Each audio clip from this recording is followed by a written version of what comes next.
So kangaroos, we're going to add kangaroos. Oh, why not? Attack kangaroos. I think we should totally. They do. We can punch. lace them up with boxing gloves. I'm trying to We buy. get some Every pull time I out see too. one come up, I want a big, huge taxidermy kangaroo with like a monocle. But I never. They With a always, monocle and a not, top hat on I'm it. not patient enough to do the online auction thing. Oh. So dogs. We want to talk about dog food. I mean, we can talk about whatever.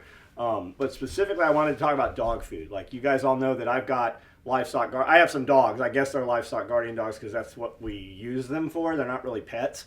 And I'd heard Billy was feeding his dog almost exclusively eggs. And I'm like, that's cool. We have a lot of eggs, so if we ever needed to do that. And then Joel threw some other stuff out. Like I feel like something's missing in my dog's diets. Because like the dogs get a lot of minerals and stuff depending on what they eat. But if you're feeding and hacking chickens in half, you're definitely missing something, right? And there's no marrow really inside the chicken. So if you're feeding your dog just meat and not giving it the bone, it's definitely missing something also. And then what did the animal eat or not eat in the case of, a CAFO confined animal or just mass consumer, meat. So I know you had said something about there's some supplements and stuff. So I just kind of wanted to talk to you guys and see what you're feeding your dogs, what your dogs' diets look like, especially high performance dogs like those, and then what you guys are doing. Well, I heard your interview. I guess we're live. We've been live. Okay. Yeah. Bam. I was getting ready to tell you guys we were rolling, and then John just started talking. So Yeah, I didn't know we were. I stopped talking when he talks. That's cool. Yeah, we got into it. I heard your interview with them, and I thought it was fantastic. And the overlay, as far as how we do our animals, is pretty much polar opposite of how a lot of other people are told to do it. Where we even got the idea was there's this veterinarian, and he's also a naturopath, and his name is Dr. Joel Wallach. And he used to be the vet for Mutual of Omaha Wild Kingdom. Okay. And he talked about how all the animals in Africa, he says, despite what you see on TV, they will almost always favor the nasty, muddy mud hole over the clean water any day of the week if they have the option. And he had explained that these 90 essential vitamins and minerals and stuff like that are typically bioaccumulated in the water. And because it's in water, it means it's in an aqueous form. So then we were listening to his radio program that he used to have. And some guy called in saying, hey, yeah, I'm going to feed...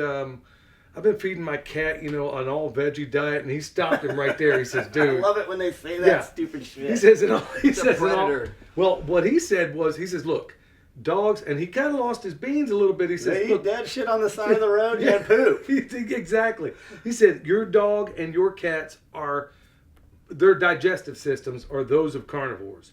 So he says, and then he talked about a product called Arthodex that we used to use, which was really great for our dogs.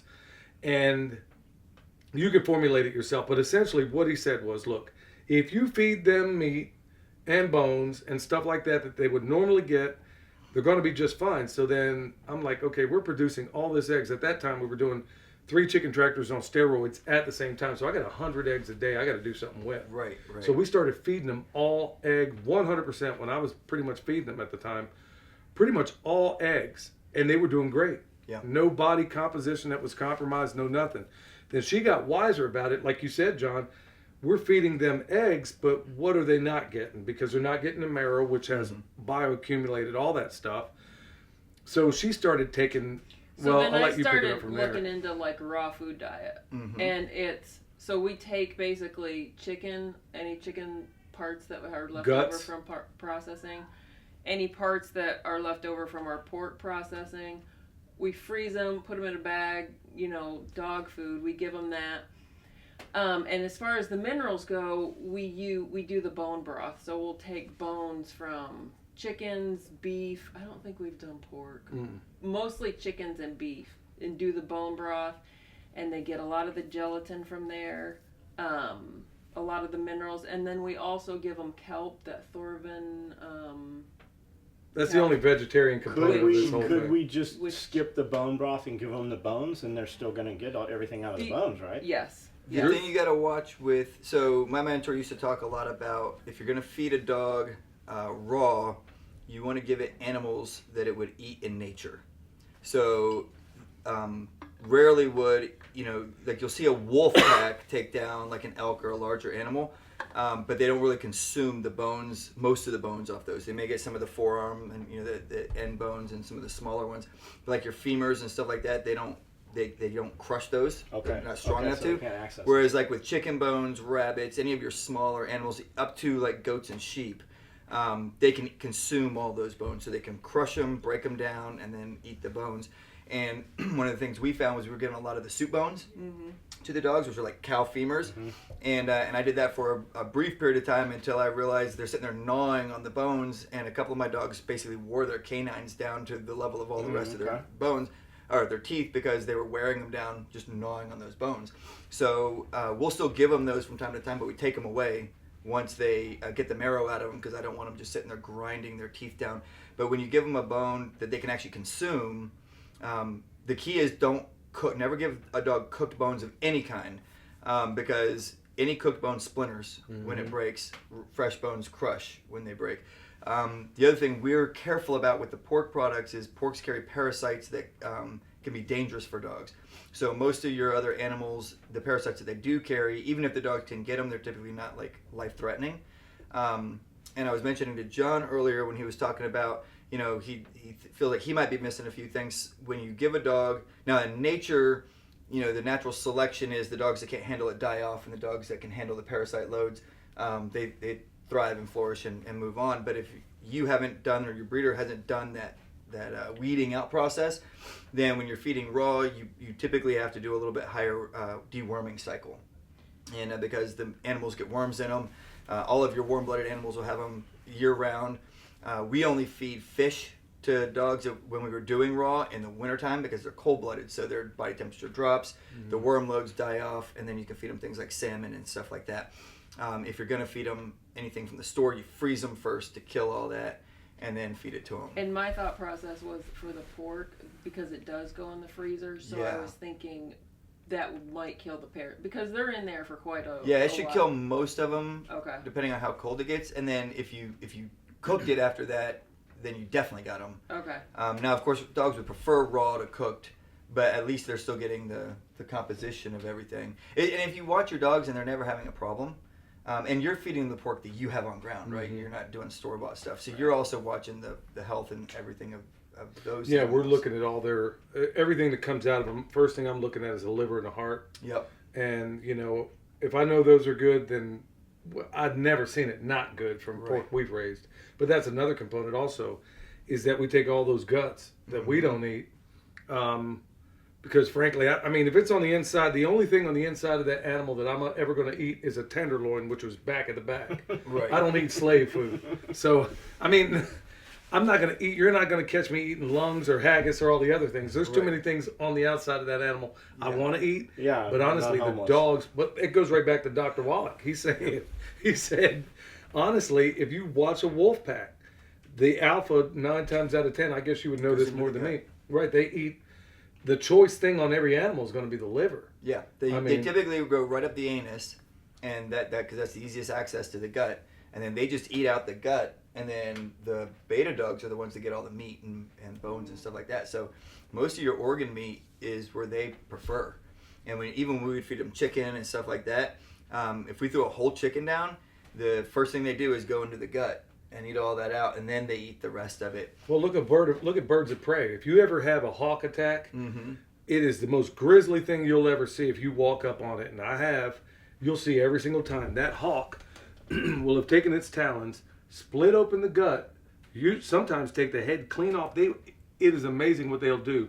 They will literally cut that thing. They will spatch a chicken, open it up, and they are eating the inside of that bird. That's what a hawk will attack every single time. So Dr. Wallach was talking about the guts too. So we were taking all of our guts, in addition to the eggs, the guts, and like she said, the only vegetarian component, and this just because of the mineral content, is Thorvin kelp. And that's essentially what we fed our dogs for the longest time. Yeah. What is that? Is that pill form or bag of powder? Or? It's a powder. Yep. Yeah. And I just sprinkle it on top of their food in the morning. Every meal? I just do it in the morning because a little bit for our It's very potent. For our biggest dog, Milk Boy, I give him like a half a teaspoon The other dogs get like a quarter of a teaspoon. Is it a big You bag? can or- get a 50-pound bag. We buy it by the of 50-pound bags, yeah. kelp for But we feed it to every bit of our livestock. Every single thing gets kelp every day because it does a bioaccumulate all the minerals. And it's also one of those things that even in this world where everything's hard to find, everything on your farmstead, unless I'm missing something, everything eats kelp. I mean, everything from your pigs, Yeah. sheep. Yeah. We even give it to the dogs if for no other reason than I know that kelp is bioaccumulated a ton of the 90 essential minerals that Dr. Wallach talked about.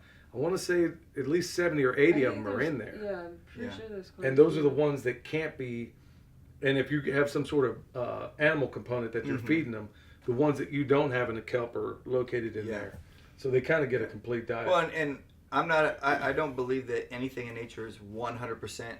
Well, I guess there's some the herbivores are 100% vegetarian, other than like insects and stuff that they eat by accident. But almost all your carnivores will still occasionally eat certain plant materials and things like that, and they're going and finding things that they need in nature. So you add a little bit of that in. I think also adding the gut of your herbivores in there. They're getting the pre-digested plant material that's still in the intestines, and they're consuming that as well. So they're getting, and I think a lot of that is where they get the benefit of the plant material, because a portion of the diet, it's all various different stages of digestion in there, and they're getting all that. The what we've done over the years, because doing a raw diet is really hard for most people to maintain. If you're going to do it commercially, it's really, really expensive. And if you don't have access to either your own farm, or like what we used to do is there were chicken egg laying farms, and they're commercial, but they would lose 10, 12 birds a day. And so we would go in and work out a deal with them where they would just throw them in a freezer for us, and then once a week we'd come and we'd unload the freezer and bring them home and throw them in our own freezer. And then the pre-frozen, that's where we got the idea of, because we would feed a chicken every other day, or you can just pull a chicken out of the freezer, hit it with a hatchet on a chopping block, it literally pops right in two. You toss one to each dog each day.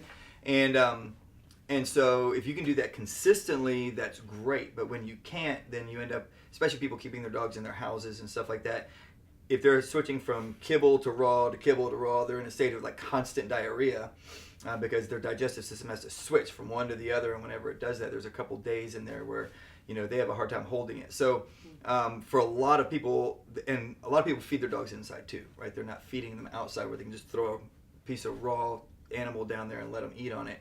So we went to, I played around with a bunch of different dry foods, and there's some that are a little bit better, but the cost doesn't match the benefit, I don't think. So we ended up settling on a brand called Victor, and we used the High Pro Plus is the type of their food that we use. It's like the second down from the highest fat content in their line, and then we supplement with a supplement called Nature Rich, and I think their website is caninefinest.com, and we get it in like these 20-pound bins, and they get just like a teaspoon in their food every day, and that has there's a bunch of probiotic type stuff in there, but the supplement overall has really helped their digestion. And we put Diatomaceous earth in that with it, and then just to get them to eat it a little quicker, so that my kennel manager, who does most of the feeding first thing in the morning, likes them to eat before she's done, so she can go around and make sure everybody ate, make sure they're all good. And so we put like a little teaspoon of canned food. We just use Purina. You don't have to use something expensive. It just makes it taste better for them. And then we pour a little water over it, mix it all together, and we give that to all the dogs, and they've done really well on it. And so it's always this balance. Like, I love the raw food idea if you can do it, and as long as you're doing whole animal in some form, it doesn't have to be the whole of one single animal, but they're getting intestines and organs and bone and meat, and then the feathers and fur are good for them too. They'll consume that. Like if you feed them rabbits and chickens, they eat the feather and the furs and everything, and when it comes out, you see it's kind of all been pushed through their intestines in like this twisting fashion that cleans them out. And a lot of times we get our fiber from plants, but they get their fiber from the fur and the feathers of the animals. And so overall, that seems to be the ideal diet. And when we've done it, it's been ideal. As long as when we see a dog, you can kind of tell when they start to look a little wormy. If the dog starts to look a little thin, I boost its food up and it doesn't put the weight back on, then usually it's thin because it's got some worms in it. And you run we use primarily it's Panacure, but if you get it from the feed and grain store, it goes by Safeguard. So it's fenbendazole. That takes care of almost all your worms. There's like one type of worm it won't, but it's not, you don't get it that often. But it takes care of hookworms and the ringworms, and those are the main ones. And so you do 3-day treatment, you wait 3 weeks, you do another 3-day treatment, and that'll totally wipe them out. And you do that twice a year, and you're good on them. And then what's the Diatomaceous earth for? So Worms it's also. it's a natural parasite. That's what I thought.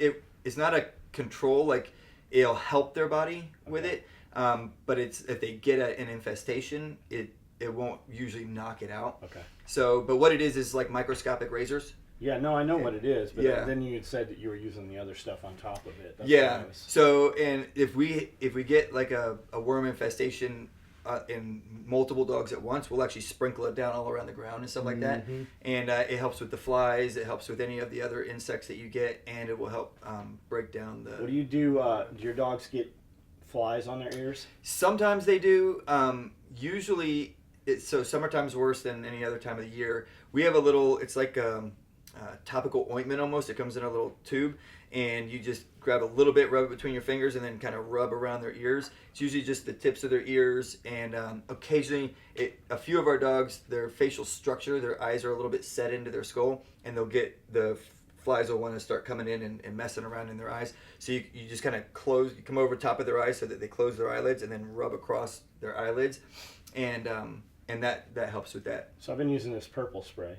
Okay. And those damn flies, when you walk up, the flies will be on the dog's ear. Yeah. Like they don't even take. And as soon as I spray them, they die. Yeah. So, but it doesn't seem to burn the dog or anything, and it's worked well this summer. Yeah, I'd like to see what you got there. One of the things that I found that works pretty good that I can get at Walmart, but it's supposedly all natural. It's like peppermint. So it's a mixture like peppermint, clove. I think it's got spearmint and stuff like that in it. And we would spray it on the flies in our house, but it hasn't bothered the dogs at all. And that would be something that I would try for that. It's actually in the dog section as like a flea and tick treatment that you can Cool. like spray on the dogs. But it seems to kill. It's not like an instant kill, but you can see like if you spray it on a roach, the roach like flips over and kicks around for a while, and come back 5 minutes later and you touch it, it's still kicking, but it's not moving anymore. So it definitely does something to Yeah, take this the seems like insects it out. melts the flies or something. Like they just That's fall crazy. off dead. Yeah, I'd like to see And the that. dogs don't yelp or anything. And Yeah. it's we got it from Tractor Supply. I've got. I'll show Okay. you. Yeah. So what do you use like heartworms and stuff? What do you do? So the primary ingredient in any heartworm medication is ivermectin. Ivermectin, yep. And the key if you're going to give dog ivermectin is in the feed and grain stores they sell 2 different kinds. They sell injectable and pour-on. If you get injectable, you inject it. Do not give a dog orally injectable that whatever the carrier is in it, it doesn't pass through their digestive system well. You can do pour-on, either pour-on or you can give it to them orally. They don't like it orally, so I usually have their food ready to go. And then I'm like, squirt it in, and then they're like, "Bleh," and it's like, eat your food. And now we have gone to like a standard medication. We use Interceptor Plus pills, but if you looked at it, it's still. And the only reason I do that is I have a 30-year vet tech that works with me now, and so she can get it for cost. But I literally used to buy like the big bottles. It's a like a incandescent blue, and if you get it and you're using a syringe, you got to get the all plastic syringes. So the ones with the little rubber gasket at the bottom, it will eat that rubber. So you can get like if you're doing a bunch of dogs like us, you get through one round of dogs and you have to throw it away. But if you get the ones at Walmart that are just the plastic on plastic, they have like a blue plunger. Those seem to last a long time, but the writing on the outside it'll eat that too. Wow. So when you're doing it, you either try not to get it on the outside, or as it starts to wear off, I'll take a Sharpie. And I'm like, that's the line that all the dogs need, so I know how much to draw into the syringe, and you just replace that every so often. But those Sounds like last you a better long not time. get it on you. Well, you can get it on you, but it will deworm you. Like you'll absorb it, through the skin, and it's like But an old doctor that we used to have, he's like, if you work around that dogs that much, you got worms too. And he's like, so like every 6 months, you should deworm yourself. And he had pills that he would get us, but it was essentially the same type of stuff. Ivermectin? It was ivermectin, and there was another one, because ivermectin is for heartworms. So what ivermectin actually does is it prevents the reproductive cycle of the heartworms themselves. So it doesn't kill heartworms, it just keeps them from reproducing. So if you're giving it to them consistently, even if they get 1 or 2 heartworms, their body can handle that fine, but they can't reproduce, and then once they die out and their life cycle's over, it passes them out, and their immune system dissolves them out. When they get an infestation of heartworms, it's a different type of a treatment that will actually kill them, but it's like 6 weeks long or something like that. It's a long process. So, you have two things you're considering with heartworms is dogs that are naturally resistant to it. If you have a dog that's very susceptible to heartworms, then they probably shouldn't be outside where they're getting exposed to them a lot. And then doing some kind of a routine treatment. Apparently the life cycle of the heartworm is about a month, and that's why they recommend every month you do an ivermectin treatment, and that stops that life cycle of the heartworms. Ivermectin is also a slight, it helps with fleas and ticks and stuff like that a bit. When we were out west, that's all we did. We never did a flea and tick treatment on our dogs at all. Being down in Florida, it's always the balance of the chemicals aren't great, but the ticks and fleas and all the other stuff that they get are worse. So we go ahead and we go, well, the chemicals are the lesser of two evils in that situation. And so we use Brevecto and or NexGard. You don't mix the two, but my kennel manager runs her dogs on NexGard. I run Brevecto just because it's quarterly. And so that's for your flea and tick. And then the Interceptor does parasites internally as well as your heartworm prevention. And then as needed, we'll do Safeguard is the primary that we use for the deworming cycle. Got it. One thing to keep in mind with that, though, is you don't run it constantly because it can cause nerve damage if overused on the dogs. That was one of the things that I was trying to come up with something is like the tick medication, because it's like the chemicals aren't good for them. Right.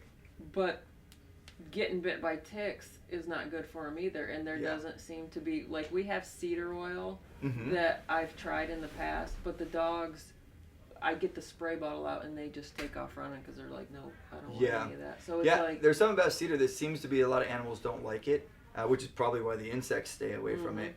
The where, like, for you guys, when I was in places where I got real winters, you don't need to do any flea and tick stuff during the winter. Your vet will still try to sell it to you. They're like, oh, you got to stay constant on it. It's like, but there's no fleas and ticks in the wintertime. When we were in Wyoming at 9,000 feet elevation, you don't have any fleas or ticks out there. So we didn't mess with it there. And in Alaska, you only have like 3 months. So we would just do like one treatment at the beginning of the warm season. And that would, because even the Brevecto, like it's a quarterly, but I only give it to them about every 5 or 6 months. Basically, when I start seeing fleas and ticks, I give another dose of it, because you can do it quarterly, but I'm like, if it's lasting longer than a quarter, why do I give them another dose of that? Because it's a pretty intense medication. So what happens is any flea or tick that bites them, as soon as it bites them, it dies and it falls off. So you never get an infestation because they're not there laying eggs and doing all that kind of stuff. So if you want something that you don't have to be constantly on top of the external treatment, your medications tend to work the best. And I don't do, like, I'm not a good every month on this date I'm going to do this thing person. So I do the Brevecto, and then as soon as I notice any dogs scratching or anything like that, I go and check. Oh, we got a few fleas. Everybody gets Brevecto. And then we just do the cycle again. And Brevecto is a pill? Yeah, Or so drops, it's about that big around, and so maybe just a little bit smaller than a quarter, and it's about quarter to a half inch thick. A lot of my dogs don't like it. They don't want to eat it. But even though they try and make it taste like meat or whatever. So I take my knife and I cut down one way, turn it sideways, cut, take a big scoop of wet canned food and just mash it all together, and then they'll eat that. Got it. And so that's how I give it to them. And I just do that for everybody because probably about half my dogs don't want to eat it regular. The ones that do are still happy to get the extra canned food, and they're just all excited. So, have you guys tried the Seresto collars? I think it's Seresto. Comes in an aluminum tin. They're like the flea collar, right? Yeah, but I've heard some too. people that really have raved about it. Man, every livestock guardian group you look at, that's what. Really? And they use those collars. They're kind of pricey, but they last. Well, I think they last. I know like what 6 she's months. going to be buying. Yeah. We use them. I mean, we don't ever see ticks on the dogs. Oh, Really? Yeah. And if you're not petting your dog a lot, that's ideal. My only concern that I've thought of with our dogs is I don't want to be touching that thing all the time on their necks. So for a dog that's a livestock guardian dog and it's out, then that would be an ideal situation. For my dogs, I'm like, I don't know what's on that and how it's affecting, my system. So And for the dogs, it's mostly resting on their fur. Now, I'm sure it's still absorbing something through the oils is probably Yeah, how it I spreads. think so. Because their oil kind of has it's a It's like cycle put, that like putting cycles those down. drops on them, Yeah. front line and stuff. Yep. Yeah, that's the way we've been going, but it still hasn't prevented any of the Lyme disease that Right. we had in just about every one of our critters. So, Yeah. yeah, it seems to me that we might want to examine. I'm sure as soon as we walk out of here, I promise you. Doing research. That's how my wife is. Right off I the mentioned bat. something, and like 45 minutes later, she's like, "Here's all the information on that thing." I was like, "I was just mentioning it." Like, I will was warn asking you. I will warn you. You have some highly trained dogs out there. If you want them to stay that way, she is not to come within will 5 feet of untrain any them. of them. I'm telling you, bro. Everything you She just come did. love on 'em. You think that dog's down there walking a tightrope, man? They're going to look at you like, "What do you want from me?" I'm sure his dogs can No, survive. I'm telling you, they will not survive. We'll have to do it. We'll have to do like a big experiment while we're Yeah. here. It's like, all right, how does this work? We would, when I would walk in, the puppy especially would come up, and I'd always pet her, right? And then I was reading something, they're like, "No, we don't pet our dogs, right? We don't pet them. We want them to bond with the animals." And as soon as I stopped petting her, she stopped coming through the fence, unless Joel's there. Then I look like an asshole. Yeah, and she is the dog really has no interested in training. me. I'm like, go. You got animals to But I protect. can open that up, pull lawnmowers, pull tractor, and she doesn't come past the gates unless Joel's there. Well, you got to keep them outside too. I mean, when it comes to the live guy. Well, I mean, our dogs don't come inside. Like, people have a real problem with that. Like, you'll see them all over Facebook groups and shit, calling the police on them. Their dog's out. Like, we would take the dog kennel, line it with straw, so it's like a dog, and then they'd have a dog igloo in there with straw, and we'd spend hundreds of dollars bringing straw in here. I mean, like $600 bringing straw in here and setting these things up, and you'd come out and you're like, "Oh my God, the dog's dead," right? And you're looking at it, and it's covered in ice, and the dog is out there in the ice Yeah. asleep with Yep. with icicles all over the dog. Yep. They're They bred to don't do they don't that. ever go in that. The Our- nastier the weather, Our Great Pyrenees will not come in the house. Yeah. I have tried to get him. Yeah, Like, it's come a on. fight. Like, Come we on. had one laid open, had to have sutures. It was a fight to get her in the house. yeah, And it's the worse the weather, the Yeah. more he likes it. Yep. yeah, it's the worst. But like you said, there's some of these people. It seems they want the best of both worlds. Like, you got one side where Greg Judy and all his livestock dogs, he won't touch them for the most part. Right. Might pat their head every once in a while, and I get it. That's their job. But then you have this other group of people who bring them in the house. They're playing with the kids, and then they wonder why they won't go outside and Well, look who's after watching the your animals. animals? Right. Like, you have to have a pet, or you have to have a livestock Right, dog. right. Yeah. You got to make that distinction. But, yeah, it's just a lot of people don't get that. Yeah. You can't have them inside sleeping at night, and then, oh, okay, I see some coyotes now. I'll put them outside. Right. You're not going to see those coyotes. Yeah, when we were in Fairbanks, if we get down to minus 74, we would have 2 or 3 months every winter where it never got above minus 40, and we'd be out tracking and stuff like that with the dogs. But anytime we went near a property about 2 houses up from us, they had a chicken coop and they had a Great Pyrenees. It was outside the chicken coop, but would like roam around the chicken coop. It was out there no matter what the weather was. And the snow is actually real insulative. When we had in Alaska, we had tie-outs. And so our dogs would come in at night, but during the day, we'd take them out, we'd put them on their tie-outs, and unless we were working, that's where they were all day long. And there'd be snow. So they had a dog house. It was like a 3/4-inch plywood built dog house, but it looked like an igloo because the snow would come in and you couldn't even see the dog house. You just see this big mound, and then there's a tunnel that goes down and into their house. And if you went down that, I went a couple times I'm like, I want to make sure you're okay, because we would put, like you said, we put straw in there and everything on the floor. And we had to like restock it a couple times throughout the winter, and so it's slippery. So I get and you slide down inside of it, and like you're in there with a jacket because you were walking around. It was minus 40. You get down in there and you're working for a few minutes, and it's burning up in there because they're in there with you, and their natural body temperature is like 101, 102 degrees. So they're like a little heater in there, and that snow and everything is insulated. When we would track in Alaska, it'd be minus 70, minus 60 when we're out tracking with the dogs. And you're walking in knee-deep snow, your feet never get cold.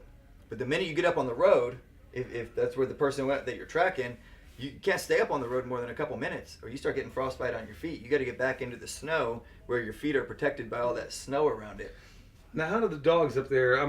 I know this is off topic a little bit. No, I but was gotta- thinking the same thing. I've always wondered, because when I was up in Alaska, I was at Fort Greely at Northern Warfare Training Center, and Yep. then also at basing in advanced mountaineering. When I was up there, I never understood because when we were up there walking around, we had snowshoes on or we had skis. Now, some of that snow was at least 4 feet deep. Yep. How do the dogs get around there? I mean, I'm sure you're not putting snowshoes They on. jump. The dog. They literally will jump. Okay, that's how they. Wow. And yeah, we're rarely tracking in places where it's that deep. So most of but even like it would be above their head, and they're standing there, their head's about so high, the snow would be like that deep. And number one, if they're tracking a person, if that's their job, then somebody already walked through there, right? So there's already some kind of a path typically that they're tracking, and the challenging tracks would be once there's a bunch of paths, and so they're like which. You'd hit all these little forks on the path that you're on. It's like, did they go that way? Did they go that way? So they're going through there. But when they would like cut a trail or whatever, and they're like jumping from one to the other, but they're not waiting for the actual turnoff, they would just jump through it. And so you'd see them like be bouncing, and then all of a sudden, boom, they'd hit the next trail, and they'd turn and they'd go that way. The big question that I used to get was frostbite, because dogs would get frostbite on their ears and tails. And I'm a big fan of acclimating the dog to whatever. So even if it's inside with you, like, our protection dogs and stuff like that, I highly recommend to clients to set up a space outside. I like tie-outs, but some places you can't do those legally. But where an hour or so every day, that dog's outside, and whatever the elements are, being acclimated to that weather. So whether it's hot, they're getting acclimated to hot weather. If it's cold, they're getting acclimated to cold weather. And if you take any dog from a climate-controlled space into either extreme, hot or cold, they're not going to be able to function in that space. But our dogs were outside, for multiple hours every single day of the year. So when it was cold, they had their undercoat built up. We never had a single issue with frostbite on their ears or tails. And when it's hot, same thing. They're outside in several hours a day, at least in the heat, so that you don't leave them in direct sunlight. In the summertime, they got to have shade and water, but they're outside in whatever the temperature is outside. And so that when we need to go and we need to do something when it's hot, they're acclimated to that as well. What exactly is a tie-out? So for us, a tie-out, you can use cables for tie-outs. If a dog's going to be on a tie-out very long, the cable won't last very long. So we use chains, and they're tethered to something usually near a tree. Don't wrap it around the tree, or they will kill the tree. They'll rub all that bark off and kill your tree. But the tree provides good shade cover. We always have a house. If you just search online for one sheet of Plywood Dog House, there you'll see it in 5 or 6 different places. There's little minor variations, but essentially it's 1 3/4 inch sheet of plywood, and you can cut it and it fits. Even our 90-pound Dutch Shepherd male can fit in there just fine. And it lasts a long time if you get a pressure treated piece of plywood. And so they have that. They're under a tree canopy where it's shaded constantly, and then you want to chain this strong enough to hold them and last a long time, but not so heavy that it's hard for them to drag around. And then the nice thing about that too is they pulverize all their poop. So there's poop never lasts there. And anytime when we were in Alaska, we used those even when we were on base. And then about a month before we move off base, you take them back so the grass can grow back up in that spot, right? Because it'll be bare dirt when they're there. And they come off those, we bring them off. Like a month later, we drove past, and the grass where they were tied out, it's like that tall, and all the rest of the grass is real down low. So yeah, it's a really good job fertilizing that space. Cool. No, I could go all day. I mean, I've always, when we talk about Alaska, I mean, we would have moved there if she could have tolerated the weather. Well, you guys should move there because I'm moving there. We're going to get a school bus. Okay, I might be able to do that, That's but awesome. it was the only place when you're talking about 70 and 60 below, and I remember it was the only place in my life, and I remember saying it, and I can't believe the words escaped my lips when I said, "Hey, y'all, it's going to get up to 0 today." You know what I mean? You never I would thought tell in your people life all you'd the ever time, tell I'm somebody like, that. you go through an Alaskan winter and 0 degrees is long sleeve t-shirt and blue jean. It really was. And Because the air was so dry Yeah. in that high altitude. I remember, I can't believe it's 70 now. 70 below. It was nasty. Mickey Mouse boots, the whole 9 yards, winds kicking. And There's Fort Greely just has no- a lot higher winds than Fairbanks does. Yeah, And it if was Fairbanks is in a nasty. bowl, you rarely get more than like a 5-mile-an-hour breeze. Greeley, Yeah. it was crazy, and I Get remember rid of seeing winds. moose. We're on the school bus going up to a place called Black Rapids, Yep. and there's moose like walking along there, alongside the bus. Like I can't even, and everybody just coexists with all this stuff. Yep. But what got me were the sled dogs that I saw up there. Now Yep. we were pulling Akios, which were basically a dog sled, near as I could tell, but we Yep. were pulling it. Yep. And Put so 4 or 5 guys up, 6 guys up to it and pull. Man, the dumbest thing was when we're moving along, we're patrolling at night. Somebody gives the halt signal, everybody, you wait there for a second, then you take a knee, not forgetting that you're on snowshoes. Yep. So you take a knee and everybody goes head first 3 feet in the snow. And you're like, dude, I can't believe it. I know everybody's going to be dogging me when I come out of here. You look up and everybody else did the same exact thing. Yep. But it was watching those sled dogs up there and what they ate, now that we're talking about that. Just fish, right? It was slop. Yeah, and I mean, it comes out basically, liquid out the other end, doesn't it? I don't know about A that lot of part, times, there's but it guys went up in there though liquid. that if they try and get property on the rivers, and because you can, if you're a resident, especially if you're doing it for dog food, you can set up those water wheels and they catch the salmon, and they just I don't know exactly how it's set up, but it just catches them, and then as it comes down, there's a catch and a chute, and they just come down and they just collect all these salmon up, and they just feed those to the dogs. When they're on the races, they have, I don't know what the mixture is, but it's a super high concentrated mix that they heat up in these big like pots, and then they just scoop into the bowls. They feed all the dogs, and the dogs, they learn, they eat and they go to sleep, and then they sleep for 2, 3, 4 hours, however long they let them sleep, and then they wake them up and you go. I remember everybody thinking, and then Dr. Wallach that we talked about in the beginning actually addressed that. He said, man, these guys, these are the most high performance dogs on planet Earth. Yep. And everybody would tell you you're abusing them by feeding them that way. Well, if it didn't work, these guys wouldn't be doing it. Yep. Right, but who's saying that? Exactly. Like who's saying Exactly. that? Because it wasn't made by Purina, which, by the way, I worked Because in one they of those can't factories. monetize it. Of course they have to. There you they go. have to outlaw it. When I was an apprentice electrician, I worked in Oklahoma City at the Purina factory.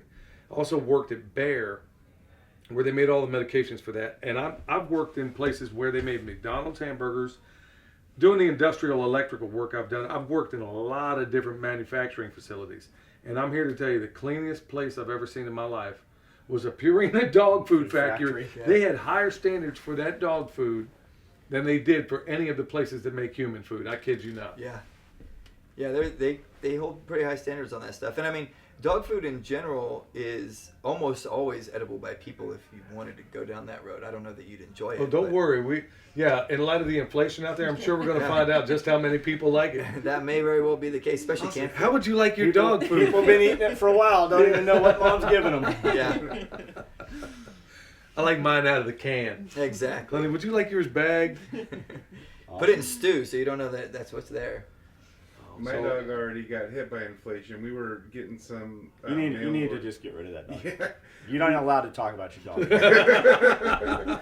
Anyways, we ended up going with the same Purina that John used to feed his dogs because the stuff that we were getting online like doubled in price and lowered in size. Man, ours went from a 50-pound at $55 Mm-hmm. to $90 for 34 pounds. Yeah, we just got a new one and it was 90 for 30 something. It Yep. must have been 34. Yep. Yeah. It's insane. Well, that's why, that's where the byproduct of being a butcher or having access to one or a person, like we got hunting season coming up.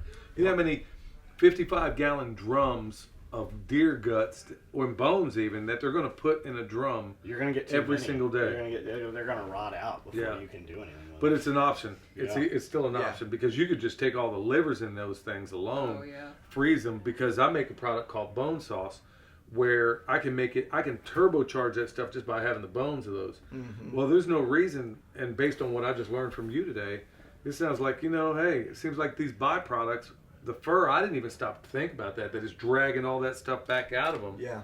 Never occurred to me, but If you have a strong enough grinder, we just started during hunting season, especially a couple of my buddies. I just go, when you pick up your deer, tell them we want all the organs.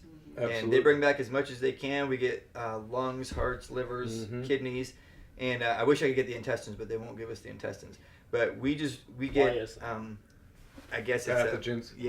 I don't know exactly why they won't do it, but when we get sales for like 10 pounds of chicken for like $2.50 at one of our local grocery stores. I go buy every bag they still have in the store. I'll walk out with like 2 grocery carts worth, and then I run it through a meat grinder, and then I run the organs through, and I mix it all together, and then freeze dry it in our freeze dryer. oh, that's a great idea. And so that way I just keep building it up. We make a batch and I give a little bit to everybody and they're all excited about it, and then we just bag the rest of it up and store it so that if we need it down the road, we got dog food, and it's a great supplement to throw in from time to time with other stuff too. That's a I have really no. good idea. I wanted to ask you while we're here. I don't know why I've never seen a dog.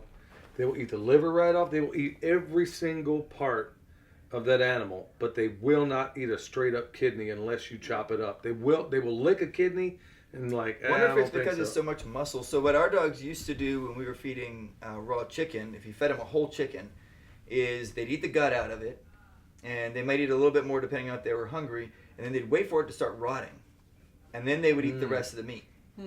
And so they would, and the only thing I can figure with all that is something in the bacterial production there starts the rest of the stuff that they need. Break down, yeah, which maybe. something of that nature is going on in the intestines and everything with the gut flora and everything that's there. So it's just, in my imagination, it's two different versions of a bacterial culture processing the food. I see. Maybe they're waiting on their version of a charcuterie. Like, hey, you need some time on this, before it's edible. But I have never seen a dog. I don't care what the animal is. You throw that kidney there, they won't eat that kidney. Yeah. But I think you're right. Maybe if you let it wait a while. Well, and kidneys are processing toxins, right? They're processing toxins out of the well, system. so are livers too. But I wonder if it's a different type and if there's a waiting period for that to dissipate out of it. Because when they come in and they smell, just when you try and give them the Bravecto pills, right? They smell that and they're like, like there's stuff in that I don't want. And so it may be something like that where they come up to a kidney and they're like, I'm sensing something in that's not going to be good for me, so I'm going to wait. And then once it processes out, then they may be able to. Now, if you grind it all, they will eat it. Yeah. Because they're like, okay, well, I can't stand the kidney, but I'm going to go ahead because it's got liver in it. It's all the rest of the stuff, yeah. I see.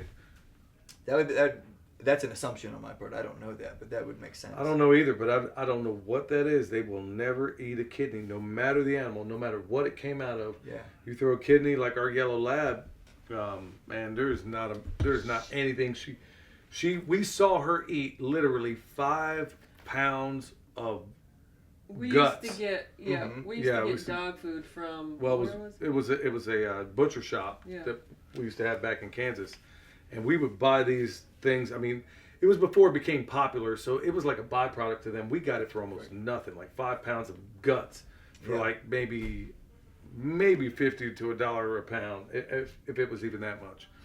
And of course, that's what we fed our dogs, along with eggs. And we had that yellow lab. We had some thawing out in the sink, and she ate the bag.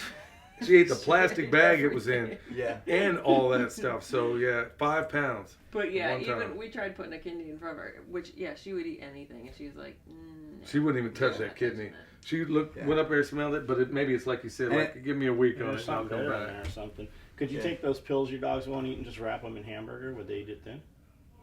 Maybe the thing. So I tried not cutting it up and just wrapping it, like just putting it in a big ball of canned food. They eat all the canned food and they just spit it out. So it's like it's got to be. It's when you dice it up, it's almost like as I mix it, it even breaks down further once you kind of get it there. So it's so mixed in. When you were talking about the guts, though, one thing that popped into my head is because we had this happen years ago before I realized this was a concern. Is certain breeds are susceptible to bloat and getting twisted guts. And so you do want to be careful how much you feed, especially the shepherd breeds, because if they eat too much all at once, they can get bloat and it'll kill them. So a lot of times, like if we travel, a lot of our dogs, when they're traveling, they're like, we're working. Like there's a bunch of stuff here we're not familiar with. And so you put food down and they go nibble, nibble. Okay, like I'm back at work. Like I'll eat later. And they'll lose weight depending on how long we're on a trip. And so it's tempting to get home from something like that and like just give them a ton of food all at once. And it's like, no, you don't. So, and again, it's certain breeds that are more susceptible to that. But we just go up like a half a scoop. And we'll do that for 2 or 3 weeks after we get back till they get their weight back on and then back to their normal feeding. But when you're, the first time it happened to me, I got a whole moose gut, and I got there, and the guy was like, "It's in this wheelbarrow. You could just, if you'll bring it back to me, just take the whole wheelbarrow," because I brought a little trailer. So I just wheeled the whole trailer up, or the wheelbarrow onto the trailer, and strapped it down and drove it home. And then I got home, and I'm like, "What am I gonna do with it now?" Like it's a wheelbarrow full of guts. So they had their tile section was close enough that they could just barely interact but not get tangled, and I'm like, well, I'll just wheel it right into the middle of them and just dump the wheelbarrow out, and then they can just eat on it whenever they want. And about 2 weeks later, my female German Shepherd started acting real sick, and 2 weeks after that, she died. Oh, man. So she twisted a gut there. So I was like, okay, so never do that again. Yeah. It's just one of those things to be aware of. The German Shepherds tend to be way more susceptible than the Malinois.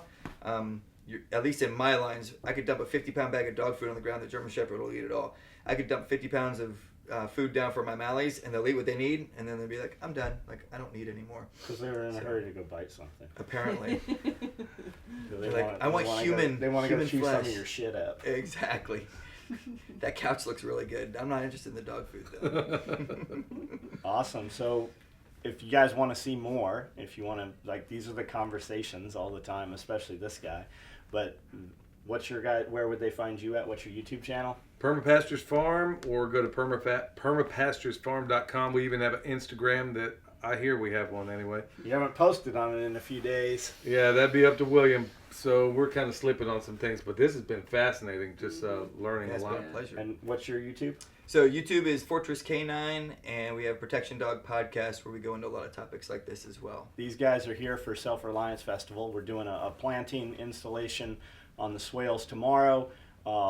Michelle will be out signing autographs on Saturday and Sunday, and Joel's going to be running bite dogs and obstacle courses and some tracking stuff. So And we'll be very filming cool. most of that, and that'll go up on the Instagram page as well, and probably TikTok and stuff like that if they want to see some of the I demos. saw you guys filming a ton of stuff today. Yeah, we've got some good stuff already. We were doing muzzles yesterday because the dogs we're going to do the muzzle demo with were the dogs that are in Florida, and we're getting massive flooding down there right now.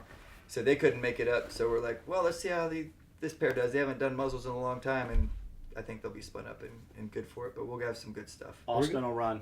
Are we going to get to Exactly. see anybody get bit? I mean, like in a suit? So and I'll all be in that? the suit, and then my wife will be letting out our relationship frustrations by deploying dogs on me. That's how I always like. This is your chance, baby. Just let them go.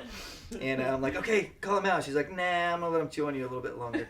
But we are probably gonna offer for people who are interested in getting the suit. There is a waiver because you can get hurt getting bit by dogs, but and we'll probably just do those dogs on lead. We're holding them because we can pull them off faster if something does go wrong, if the person does something they shouldn't have. But we'll have that as long as John doesn't change his mind between now and when we offer it. We'll give people the opportunity if they I want want to to. see Why this. would I change my mind? Yeah, I mean, And we're gonna have a shock collar if anybody wants to wear the shock collar, and we'll give you Exactly, $100. testing. I'll give you $100 if you can make it to the far fence. We shock Tyler. Did you put one on each somebody's? We had it on Tyler's Toilets. neck, Oh and my I had it God. all the way up, and we hit him hundreds of times. Wow. Did he make it? Yeah. To the Oh, fence? yeah, yeah. He's We can like, reenact "Oh, that scene in sucked." Conan the Barbarian, man, where they let the dogs out.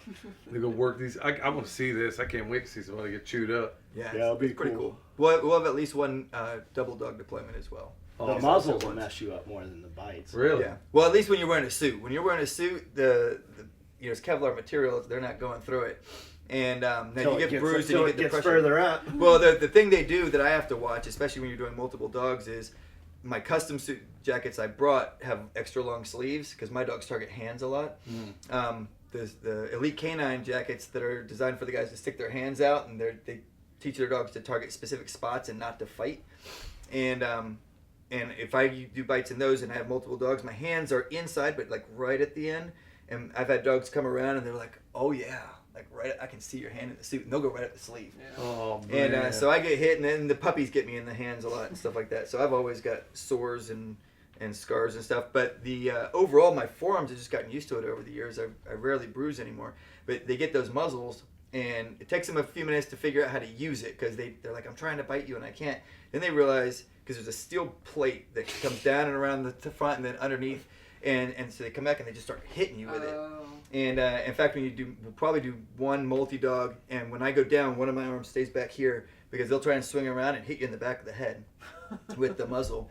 And I've never been knocked out, but we've had guys get knocked out on the ground. Like So you're battery saying there's a muzzle. chance. There is a chance. Hey, dude, let's see if we can get Jack Spearco in that thing, man. We can raffle Jack, off that'd be tickets. awesome. We can't have Jack fucked up.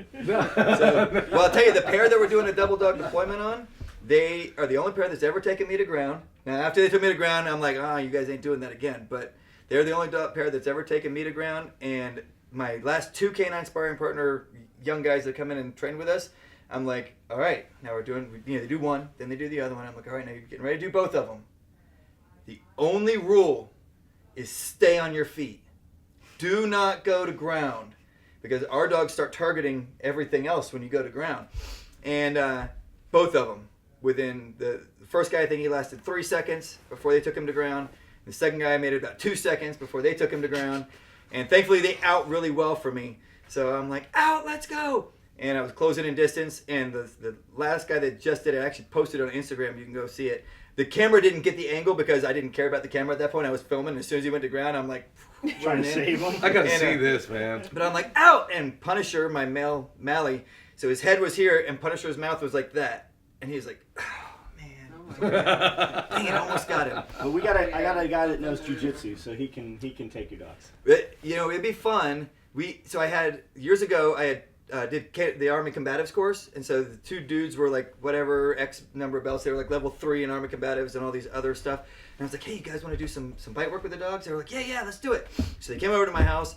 I did 1 dog. And I'm like, you ready to do 2 dogs? And they're like, I'm done.